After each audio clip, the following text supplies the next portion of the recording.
What's up, ladies and gentlemen? You are watching Kinetic Outcome, and today we have Kemikal Kris. Introduce yourself. Yeah, my name's Kemikal Kris. I'm from Nigeria. I'm a hip hop artist based in Hong Kong. How did you get into music? Like your whole story process of from there to now. You know, like you can talk about like when I was a baby. All right. Yeah. Well, music. That's interesting. Well, I remember the first hip hop album I ever bought, rap album, was The Blueprint by Jay-Z. So I was in high school and we went for like a football tournament in Ghana, which is a country in West Africa. And we're just driving in a bus, the entire football team, and there's hawkers like hawking out like pirated CDs in the streets. And I remember my brother was really big, he was a really huge fan of Jay-Z at the time, and I sort of wanted to impress him. So I was like, shit, I'm gonna get like some rap albums he would be like really keen on listening to. And I saw The Blueprint, I just grabbed it, snatched it, and I got it for him. And I was a big fan of Lil Bow Wow. I'm not even gonna lie, as surprising as it sounds. I was born in '91, by the way, so Bow Wow was like legendary for us. 9 years old, you know, he had the braids and stuff. I was like, I wanted to be like Bow Wow. Basketball. You know, and all of that. DMX, Snoop Dogg. But I never really started practicing music until I was like 15. My brother had a laptop, and whenever he'd go out, I just go on his laptop and fuck around, play beats, because he's a rapper as well. He used to rap, so I just play random beats he had and just be rapping. You know, it all started as all fun and games. But when I got to university was when it kind of became serious. I met a guy, shout out to Kels, by the way. So, how did I meet Kels? Okay, after class, we had a class in university, I came back home and my roommate locked me outside somehow, because we had just one key, so I was kind of stuck outside chilling. And this guy who lived in the room next to mine just came through. He was like a black guy like I am, and he just saw me. He was like, oh, he really likes my style and the way I dress. I look like someone who likes hip hop, and he asked me if I rap.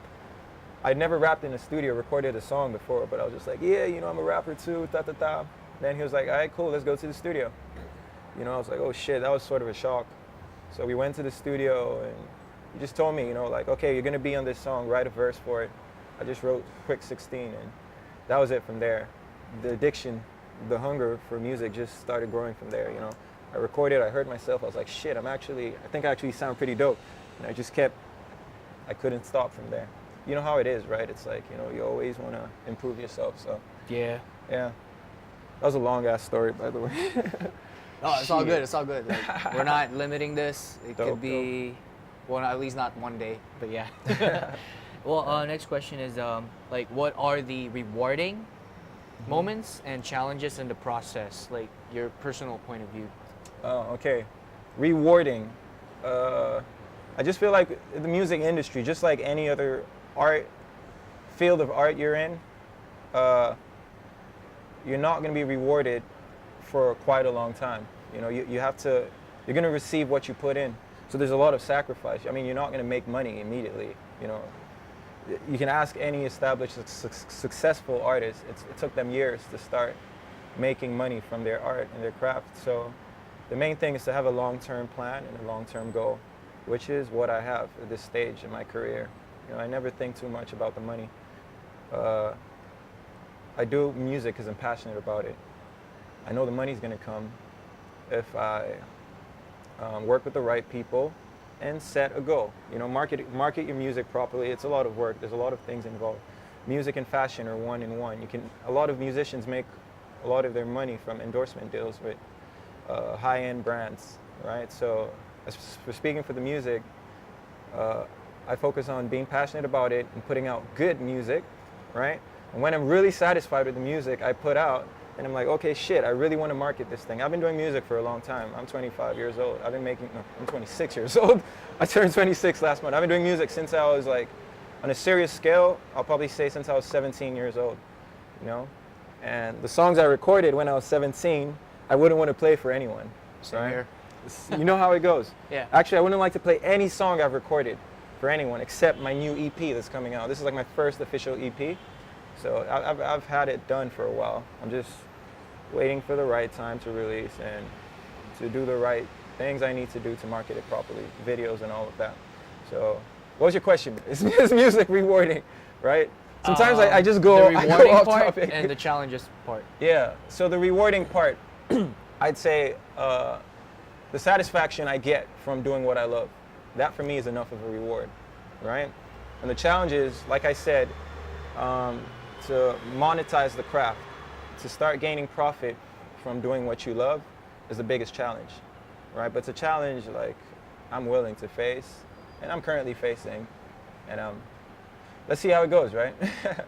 Yeah. Well, just a thought, quick thought from my experience with that. It's like one of the songs that I wrote, I performed last week, right? Yeah. It's called No Guarantees. Yeah, just that part. All we got is right now, and we're living the price to pay. We're at this point where you have to understand that you have to live now and do your best at this very moment in time. Of course. The future does matter, although you're not sure if tomorrow is still guaranteed for you to be able to have that next breath. Yeah, it's the risk you have to take. So it's like, technically, you know you're getting old, but you're still living today.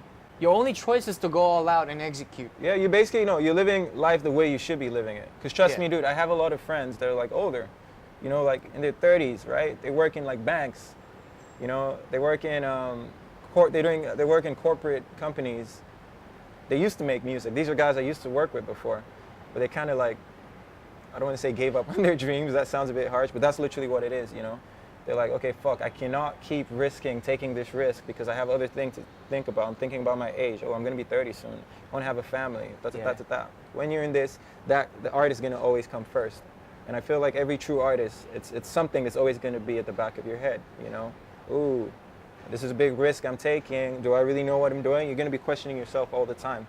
But at the end of the day, if you're not doing it, you're not going to be at peace, right? You're not going to be happy with yourself. Yeah, so I think the struggle is like, this is your personal life. This is what you want to achieve. Exactly. But you got to make money here, so this feeds that. Yeah. But this might have to feed that. Yeah, basically. So it's like a lot of hard work. Basically, that's how it goes. And our next question is, what and how do you feel about Hong Kong's approach to the culture, both English and Cantonese? The local scene and first things first, the music scene in Hong Kong is separated into two, right? There's the international artists like ourselves, and there's the local artists. And they have their events, we have our events, right? And there's this line separating both scenes. I wish we could come together, and I think this year, in 2018, the next year, which is next week, that should be one of the challenges for all of us. Like, we should make that happen, right? So that's to start with.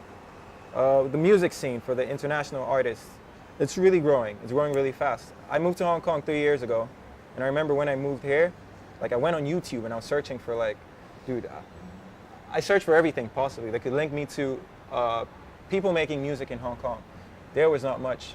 I can remember I probably just saw like one person. I don't want to mention his name, fuck him. But anyway, yeah.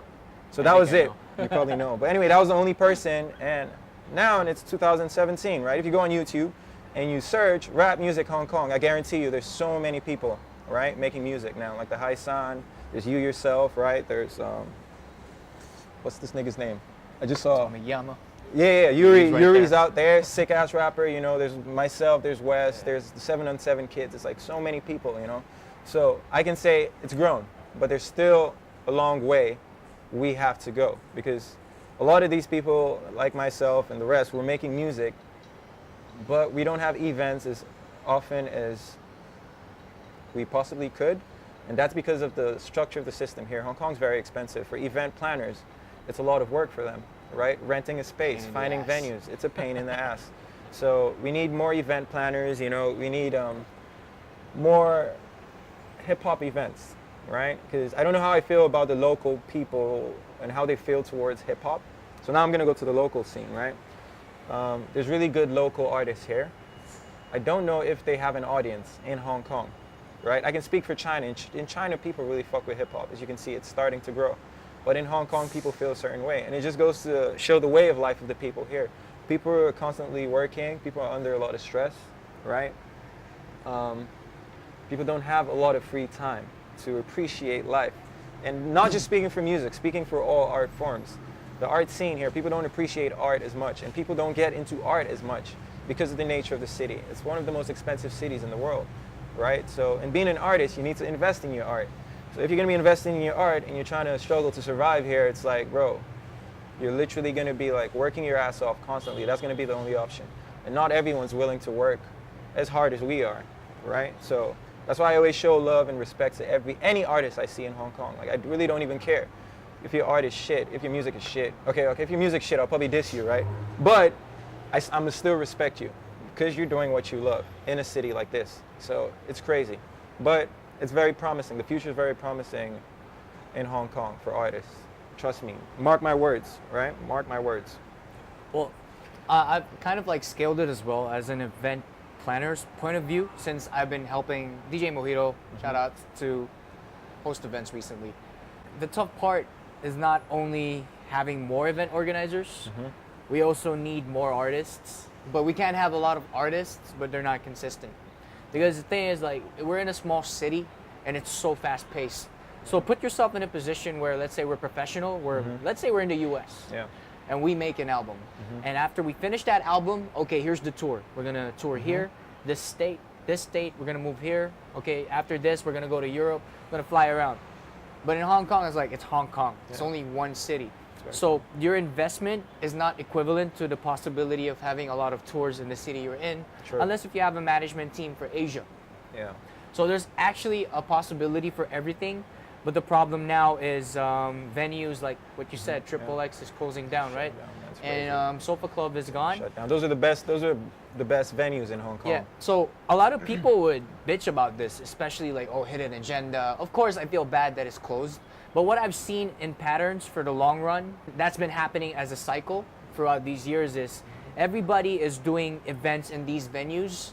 And I've known a few bands that have been playing for free a lot because they support each other, and it's not becoming monetized. Because what do we want to do in the long run when we improve and make our craft perfect? We want a big crowd. We want people to pay for this product. Make money. When it comes to the business side, it hurts. But that's reality. And what's happening to the underground venues is we're just barely breaking even. We just want to make sure we can pay rent so we can showcase each other's art, which is great. But what's different now is the fact that these areas are being closed down. Is politically, some people, like including me or Mojito or a few, are established to tell venues, hey, we can do this event. We're gonna need this budget. This is the risk, but this is what you possibly can get in return.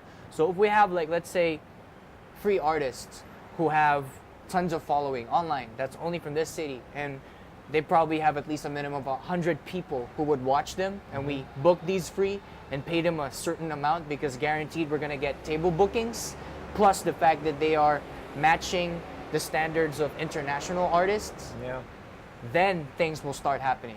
That's when we're talking. Because right now, we have people like us and a few more who are international-like based, but we still haven't figured out how do we get that big following that we can carry on our backs so we can charge this amount and make sure this venue makes this amount. And then the people fighting for those venues, talking to the directors and owners, can be guaranteed.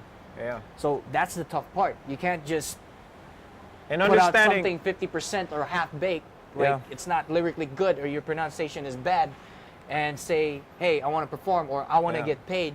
Or let's say you're good, but I want to get paid this amount. And when you get asked, can you guarantee table bookings? And you're like, no, I'm just an artist. That's not going to work. So, just to continue what you're saying, a lot of artists here, people call themselves musicians, but they don't even understand the music industry. They don't understand the business side of it, and it makes it hard to work with these people. It goes to say the same with the venue managers, right? You negotiate with a venue, you explain to them what you're trying to do, but they don't really care about, like, it's none of their business, fair. They just want their money, you know? But like you just said, it's a process. You have to build an audience, right? And the artists need to help you build that audience. But the artists don't have that audience, right? And then you put your trust in the artist. Some of the artists will bullshit to you, like, oh, don't worry, I'm going to bring 1 million people, blah, blah, blah, blah, blah. He holds the event, it's empty, right? Then what happens to the guy in the middle, right? From this side and from this side. And opportunities, ripple effects, gone. It's crazy. So it's like... so it's pretty tough. It's tough. It's tough out here. Yeah. And now let's hop to the next question. We were at question... Oh, five. Like, what would you, if anything, would like to suggest or address to everyone else who I think we already did that earlier. Okay. Okay. What sound or genre should or would people be expecting from you? Okay, me as an artist, Chemical Yeah. Chris. By the way, I go by the name Like, Chemical what Chris. are you into, sort of thing? I'm out there. Like I appreciate all genres of music. I used to be a big fan of rap music, but as of today, it's not my. I still listen to rap music, but I listen to like electronic music, alternative, more experimental stuff. Because I'm sure you know, as an artist, you make hip hop music, you should appreciate other forms, because that's the only way you're gonna really develop new ideas and new sound. Yeah. So I have an EP coming out January 5th. It's titled Elements. It's a rap album, right? But there's going to be a mesh of different genres as well. My beat choice, instrumentals, I rapped on like electronic, alternative. When I say alternative, I just mean like very different on its own. Can't be classified. It's just different. I composed a lot of those beats as well. So when I make my music, I don't really think of anyone else. I have influences, of course, but I like to sound like myself. I feel like as an artist, you should sound different. That's what it means to be an artist. You create, right? You're not just trying to copy sounds out there, right? So it's dropping January 5th. It's titled Elements. It's going to be on iTunes and Spotify. Have a listen, you know, and give some feedback.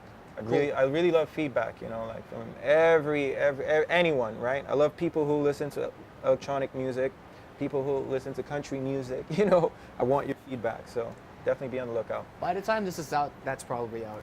And I'm probably going to add like a link there or something. Fair. And next question is like, who do you look up to? It could be a global artist or even local based or even out of the artist industry. Who do I look up to in terms of like music? Even out of music. Even You out can, of music. You can do both. That's a tough question. I don't know. I look up to my brother actually, my older brother. He's an artist as well. He makes music. Yeah. Because everything I learned about music, I would not have been able to grow as an artist without his advice. I'm telling you, like, I'm not even joking. You know, like, from the little things, rapping, you know, breathing, you know, writing, developing my writing, like, focusing more on the lyrics, focusing more on the delivery. He was the one, like, when I started making music, he was my go-to person. I'm like, what do you think about this song, right? You know how it is, you create a song, you want a few opinions from certain people. It matters. You can ask the whole world. Everyone's gonna have their opinions. Some people say it's shit, but with him, he always gave me like his true feelings about like my sound and my music, you know. And it was hardly ever positive, right? It was hardly ever positive, but that's what made me grow as an artist and reach this point I'm at now. And so shout out to my brother Leo, man. Straight up. Cool. Yeah. And I think we got like 2 left. Okay. Oh yeah, like in terms of like, I mean for me, I really don't care, but for you, like critics or non-supportive people around you maybe, or any emotional barriers that you had to deal with or now that you don't? Okay, yeah, no, of course, you know, like, I feel everything you do in life, you know, whether it be art or anything, yeah, there's always going to be people you have to stand against, you know. People are never going to see things the same way you do, right? It's just life. You just don't feed into that, right? Just stay focused, don't be distracted, focus on the goal. Like I said, asking for people's opinions. I used to record music and be like, what'd you think, right? So one person's like, this is sick. You know, then you ask another person, they're like, oh man, I don't really fuck with it, right? And then it just kind of like breaks your heart a little bit, you know, and you start to doubt yourself and question yourself. That's okay, but I'm at the stage now where I really don't care. I'm very confident in what I do, right? I make music from the inside, and that's what happens when you make music from the inside. Like, there's nothing anyone can say that's gonna make you feel a second way about it. So I do the music for me, number one. I channel out my emotions, and whoever's gonna fuck with it, fuck with it. If you don't fuck with it, that's fine. I'm the same. I don't fuck with it. There's great music I don't fuck with, right? Because I can't relate to it. So, word of advice for anyone making music: do not feed into the negative feedback. Feed into the positivity. That's the way to go. You know. Cool. And last but not least, you already spoke about your EP plan, right? Yeah. So besides that, do you have any like strategy planned out for the whole of the year, next year, 2018, and possibly if 19 as well? Yeah, of course. So I have my EP dropping on the 5th. Yeah, so basically my EP was 20 songs. I cut it down to 7, right? It's crazy, man. I had like 20 songs. I just started cutting out songs because I wanted it to be very cohesive. I wanted all the songs to link up. I wanted to have a sound. I don't want it to sound like what's out there. And you're gonna listen and you be the judge. Okay, so that's done. that's dropping on the 5th, and then I have a collaborative project I'm working on with a few rappers from Hong Kong, right? Lord, he performed with me at After the Dark event a week ago. He's gonna be on that project. Wesley Jameson, who I had a mixtape with, he's a singer. Iceberg Serg, rapper as well. He's pretty new. You're gonna be seeing a lot of him this year. So yeah, we're working on a collaborative project. We have so many songs recorded, but we're still recording more. We're gonna drop a few videos throughout the year. We're also starting, so I'm starting like a media, like a magazine, a hip hop magazine with a few friends. So we're gonna be putting out some digital content this year, you know, from radio shows, interviews, you know, web series, a bunch of creative stuff that have nothing to do with music, right? Just to keep the entertainment scene in Hong Kong active so we can contribute in any way we can, like you're doing, what you're doing right now, because this is very important for the scene to grow. So yeah. Cool. Yeah, pretty much. Well, I guess we're about to wrap it up. Ladies and gentlemen, Kemikal Kris. Boy, it's your boy, it's your You boy. already know me. Kinetic outcome.